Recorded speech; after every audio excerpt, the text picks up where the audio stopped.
தயவு செஞ்சு கவனிங்க. நீங்க ஆவிக்குரியவர்களாக இருப்பீர்கள் என்றால் ஆவிக்குரிய கனிகள் உங்களுக்குள் இருக்க வேண்டும்.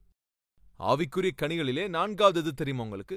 நீடிய பொறுமை. கலாத்தியருக்கு எழுதின நிருபம் 5ஆம் அதிகாரம் 22ஆம் வசனத்திலே இந்த வார்த்தை அங்க இருக்கும். அண்டர்லைன் பண்ணிக்கோங்க. ஒரே முறை அந்த வசனத்தை வாசிக்கலாம் வாங்க. கவனிங்க. ஆவியின் கனிகளிலே முதலாவது என்னங்க? அன்பு. முதலாவது உனக்குள்ளாக அன்பு இருக்கணும். 2வது சந்தோஷம் இருக்கணும். அன்புள்ளவர்கள் சந்தோஷமாக வாழ்வார்கள். 3வது சமாதானம். அமலேக்கியர்களை கொன்று விடுங்கள். அவங்க உயிரோடு இருக்கும் காலம் மட்டும் உங்களுக்கு சமாதானமே இருக்காது அப்படின்னு தேவன் சொன்னார். அன்று கொல்லப்பட வேண்டியிருந்த அந்த அமலேக்கியர்களை சவுல் கொன்று போடாததினாலே தன்னுடைய சிங்காசனத்தை இழந்து போனான். கொலோசியருக்கு எழுதின நிருபத்திலே 3ஆம் அதிகாரம் 5ஆம் வசனத்திலே, அதாவது அந்த வசனம் என்னங்க சொல்லுது? நல்லா கவனிங்க. விபச்சாரம், அசுத்தம், மோகம், துர்ச்சை, அதேபோல் பொருளாசை இவைகளை அழித்து போடுங்கள். உனக்குள்ளே அசுத்தமோ விபச்சாரமோ மோகமோ பொருளாசையோ அல்லது துர்ச்சை ஒருவேளை இருக்கும் என்றால் அழித்து போடுங்கள்.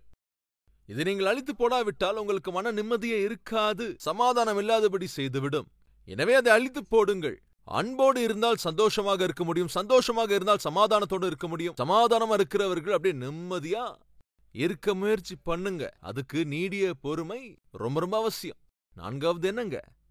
நீடிய பொறுமை அப்படின்னா பொறுத்துக் கொள்வது, சகித்துக் கொள்வது. இந்த பொறுமையும் சகிப்புத்தன்மையும் முதலாவது எங்க இருக்கணும்னா உன்னுடைய வீட்டுக்குள்ளாக இருக்கணும். துரதிர்ஷ்டம் வியப்பானது எதுவென்றால் இன்று அநேக குடும்பங்களிலே கணவருக்கு பொறுமை இருக்காது, மனைவிக்கும் பொறுமை இருக்காது. ஒவ்வொரு விஷயத்துக்கும் சண்டை போட்டுக்கிட்டே இருப்பாங்க. எதுக்கு இப்படி எல்லாத்துக்கும் சண்டை போடுறாங்கன்னு சொல்லவா நான் உங்களுக்கு? சகிப்புத்தன்மை இல்லாததுனால கணவரால மனைவியை சகித்துக் கொள்ள முடியவில்லை, மனைவிக்கோ கணவரை சகித்து வாழ முடியவில்லை. கணவரோட கோபத்தை மனைவியால பொறுத்துக் கொள்ள முடியலன்னா மனைவியோட கோபத்தை கணவராலும் பொறுத்துக் கொள்ள முடியவில்லை. ஒரு விஷயம் ஜாக்கிரதையாக ஆலோசித்தால் நம்முடைய பிறப்பில் தொடங்கி மரித்து போகிற நாள் வரைக்கும் நாம் ரொம்ப ஜாக்கிரதையா பொறுமையா இருக்கணும். அதற்கு உதாரணம், அம்மா கல்யாணம் ஆயிடுச்சுன்னு வச்சுக்கோ, அதை தொடர்ந்து நீ பொறுமையோடு காத்து கொண்டிருக்க வேண்டும். எதற்காகங்க? கற்ப பலனுக்காக. திருமணம் ஆயிருச்சு, இப்ப காத்துக்கிட்டே இருக்கணும். பொறுமையோடு ஆவலோடு காத்து கொண்டு இருக்க வேண்டும். எதற்காகங்க? தேவன் கற்ப பலனை தர வேண்டும் என்று. சில பேருக்கு 2 வருடங்கள் காத்திருத்தல், 5 வருடங்கள் காத்திருத்தல், இன்னும் சில பேர் 10 வருடங்களாக, 17 வருடங்களாக, 20 வருடங்களாக பொறுமையோடு காத்து கொண்டிருக்க வேண்டும். ரைட். தேவன் உங்களுடைய அந்த பொறுமையை பார்த்து, ஆவலை பார்த்து கர்ப்பபலன் கொடுத்துட்டாருன்னு வச்சுக்கலாமே. 9 மாதங்கள் மீண்டும் பொறுமையா காத்து கொண்டிருக்க வேண்டும். எதுக்காகங்க? டெலிவரிக்காக. எஸ், டெலிவரி ஆனதுக்கு அப்புறம் மறுபடியும் நீங்க பொறுமையா காத்துக்கிட்டே இருக்கணும். எதுக்காகங்க? முதலாவது குழந்தைக்கு பால் தான் கொடுக்கணும். நான் அம்மா எதிர்பார்த்துக்கிட்டே இருப்பாங்க, பல்லு எப்போ வர ஆண்டவரே, பல்லு எப்போ வர ஆண்டவரே, பல்லு எப்போ கொடுப்பீங்க ஆண்டவரே அப்படின்னு சொல்லி இங்க பல்லு வளர்வதற்கு இவங்களுக்கு காத்திருத்தல். எப்படி பார்த்தாலும் இப்படிதான் படுத்துக்கிட்டே இருக்கான். வயிற்று மேல படுக்கிறது இல்ல, ஸ்லோவா அப்படியே பக்கத்துல திரும்பி அதுக்கப்புறம் தான் அப்படியே வயிற்றுல படுக்கிற. அவங்களுக்கு அப்படியே ஒரு காத்திருத்தல். எப்போ எந்திரிப்பானோ, எப்போ உட்காருவாளோ, எப்போ நடப்பாலோ காத்திருக்க வேண்டும். அப்படி உட்கார்ந்ததுக்கு அப்புறம் மறுபடியும் பொறுமையா காத்துக்கிட்டு இருக்கணும். எப்போ நிப்பானோ, எப்போ நடப்பாலோ, எப்போ எந்திரிச்சு நடப்பாலோ. அதாவது எந்திரிச்ச உடனே நடந்துட முடியுமா? நடக்க முடியாது. எந்திரிச்சு நிற்கிறதே ரொம்ப அப்படியே தள்ளாடி கொண்டுதான் நிற்பாங்க. மறுபடியும் பொறுமையா அப்படியே காத்து கொண்டு இருக்க வேண்டும். இவன் எப்போ நடப்பானோ, இவன் எப்போ நடப்பாலோ. அப்படி நடக்க ஆரம்பிச்சதுக்கு அப்புறம் மறுபடியும் அப்படியே பொறுமையா காத்திருக்கணும். எதுக்காகங்க? எப்போ ஓடுவானோ, எப்போ ஓடுவானோன்னு. அம்மாக்களை நீங்க பொறுமையா காத்துக்கிட்டு இருப்பீங்க. எதுக்காகங்க? அவங்க அப்படியே உங்களை அம்மா அப்படின்னு சொல்றதுக்காக. நீங்களும் பொறுமையா காத்துக்கிட்டு இருப்பீங்க. அம்மான்னு சொல்றதுக்கு அவனோ அப்பான்னு சொல்லுவான். அப்படி கூப்பிடும்போது எவ்வளவு அழகா அவன் கூப்பிடுவாங்க. எஸ். சோ அவங்களுக்கு ஒவ்வொரு வார்த்தை தான் அப்படி வரும். இந்த வார்த்தைக்காக நீங்க காத்திருப்பீங்க. அப்பான்னு கூப்பிட நீங்க ஆசைப்படுவீங்க. ஆனா உங்க வாயிலிருந்து வார்த்தையே கொஞ்சம் கூட வராது. கடந்த காலத்திலே ஒரு 4-5 இயர்ஸ் ஒரு பாப்பாவை தூக்கிட்டு வந்தாங்க.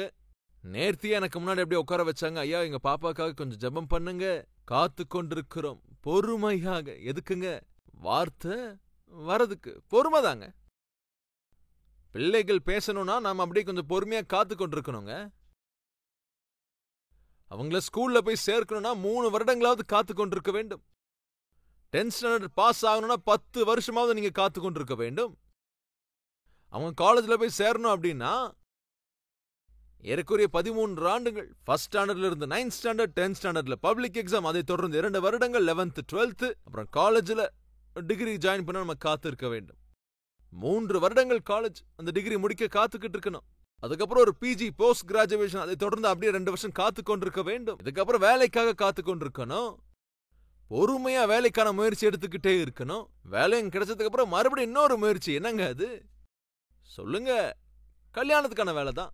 அந்த தேவதைக்காக காத்து கொண்டிருக்கணும். ஆமாவா இல்லையாங்க?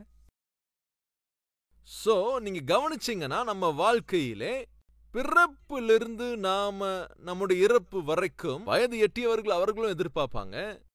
எப்ப வருமோ, என்னைக்கு வருமோ, என்னைக்கு தான் வருமோ. எதுங்க என்னைக்கு வரும்? மரணம். அந்த தேவதை தான் எப்போது நாள் வரும் அதுக்காக தான் காத்துக்கிட்டு இருப்பாங்க. சோ ஒரு உண்மையை நீங்க புரிஞ்சுக்கோங்க. நம்மளுடைய வாழ்க்கை பொறுமை, சாந்தம், அந்த காத்திருத்தல், நீடிய பொறுமையினால் நிரப்பப்பட்டு அது இருக்கு. யார் ஒருவர் பொறுமையோடு சகிப்பு தன்மையோடு இருக்கிறாங்களோ அவங்க எரிச்சலோ கோபமோ பொறாமையோ ஆவேசமோ படாம இருப்பாங்க. இன்று உன் வாழ்க்கையிலே நீ நிம்மதியாக வாழ வேண்டும் என்று நீ எண்ணுவாய் என்றால் நீ பொறுமையுடன் வாழ வேண்டும். நீங்க பொறுமையோடு இருந்தீர்கள் என்றால் ஒரு முட்டை உங்க சட்டி முழுவதையும், பொறுமையா இருந்தா என்னங்க அங்க ஒரு முட்டை உங்க தட்டை ஃபுல்லா நிரப்பிடுங்க. என்னன்னு புரியுதா உங்களுக்கு? சொல்றது புரியுதாங்க உங்களுக்கு? உங்க தட்டு ஃபுல்லா அப்படின்னு என்ன அர்த்தம்னா, உங்க வீட்டுல முட்டை இருக்குன்னு வச்சுக்கலாங்க. அந்த முட்டையை நீங்க ஆம்லெட் போட்டு சாப்பிடலாம், அல்லது வேக வச்சு ஒரே வேளை அப்படியே முழுசா சாப்பிட்டுடலாம். அதே முட்டையை நீங்க ஒரு வேளை அதை நீங்க சாப்பிடாம அதை விழுங்காம கொஞ்சம் ஜாக்கிரதையா ஒரு 21 நாள், ஒரு 21 டேஸ் பத்திரமா பாத்துக்கிட்டீங்கன்னா, பொறுமையா பாத்துக்கிட்டீங்கன்னா, 21 நாள் பத்திரமா அடக்காத்து காத்துக்கிட்டீங்கன்னா என்ன ஆகுன்னு சொல்லுங்களேன்? ஒரு குட்டி கோழி குஞ்சு வந்துடும். அந்த கோழி குஞ்சை நீங்க ஜாக்கிரதையா அப்படியே பத்திரமா பாத்துக்கிட்டீங்கன்னா ஒரு வாரத்திலயோ இல்ல 2-3 வாரத்திலயோ, அதாவது கோழி குஞ்சுக்கு நீங்க அப்படியே தீவனம் போட்டு வளர்த்து பத்திரமா பாத்துக்கிட்டு சாப்பாடு போட்டு வளர்த்தீங்கன்னா ஒரு 3 monthsக்கு அப்புறம் பாத்தீங்கன்னா அது என்ன ஆகுன்னு சொல்லுங்களேன்? 2 கிலோ வந்துருங்க. அதை போய் நீங்க சமைச்சீங்கன்னு வச்சுக்கோங்களேன், தட்டு ஃபுல்லா சாப்பிடலாம். இப்போ உங்களுக்கு என்ன புரியுது? பொறுமையா இருந்த தட்ட சத்தமா சொல்லுங்களேன். அதான் அர்த்தம். நம்மளுக்கு எங்கங்க அந்த பொறுமைலாம்? அந்த முட்டையை பார்க்கும் போதெல்லாம் நம்மளுக்கு அப்படியே ஆம்லெட் தான் மைண்ட்ல வருது. உடனே தோசைக்கல்ல வச்சு ஆம்லெட் செஞ்சிருது. ஆம்லெட் செஞ்சா நீ ஒருத்தன் தான் அதை சாப்பிட முடியும். ஆனா பொறுமையா இருந்தா நம்ம வீட்டுல பாதி பேரால கூட அதை சாப்பிட முடியும். அப்படின்னா என்ன அர்த்தம்னா, இந்த பொறுமையிலே பெரிய ஆசீர்வாதமும் முழுமையும் உண்டு. மறந்துடாதீங்க.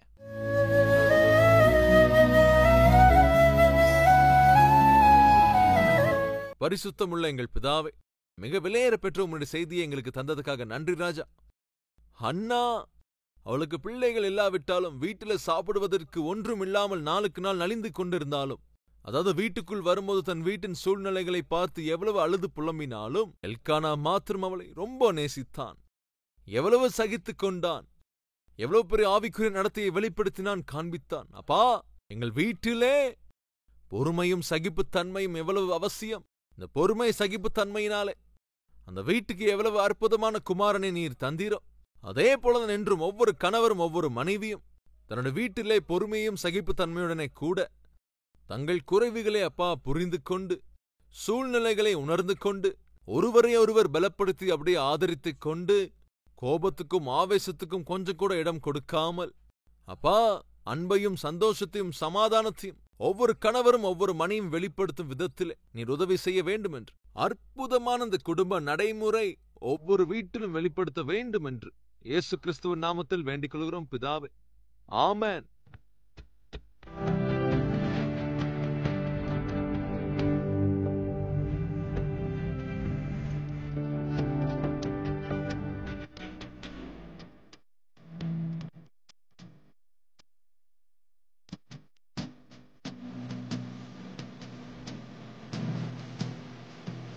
இந்த சுருக்கமான செய்தி உங்களுக்கு ஆசீர்வாதமாக இருந்திருக்குமென்றால் பிறருக்கும் ஷேர் செய்யுங்கள், லைக் செய்யுங்கள். அதோடு கூட உங்களுடைய கமெண்ட்டையும் எழுதுங்கள். தேவனுக்கு சித்தமானால் நாளை மறுபடியும் நாம் சந்திக்கலாம். ஷாலோம்.